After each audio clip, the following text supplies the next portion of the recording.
pessoal, tudo bem com vocês? Bem, estamos aqui para dar mais uma dica para vocês. Você já brincou de imitar o som dos bichos? Não? Então vamos lá. Olha só, peguei aqui um brinquedinho e temos uns sonzinhos que vocês podem também imitar em casa. Vamos lá? Que som é esse? Qual bicho faz esse som? É o gato, muito bem. E esse aqui, ó? Que som é esse? Uma vaca. Pode imitar o som? E esse aqui, ó?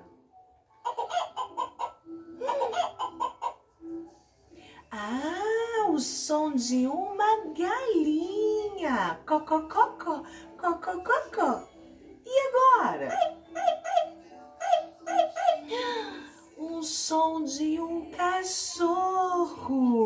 Au, au, au.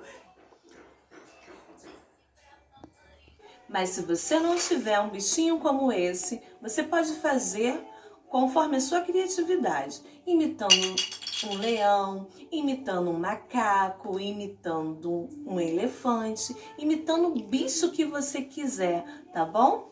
Um beijo para vocês!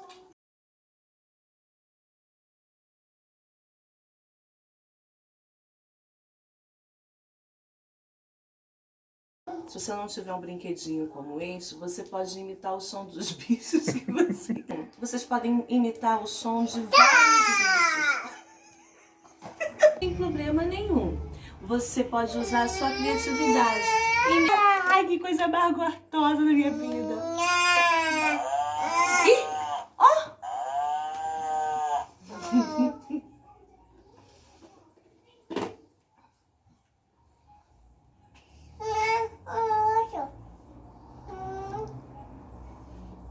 Vamos alegrar e comemorar.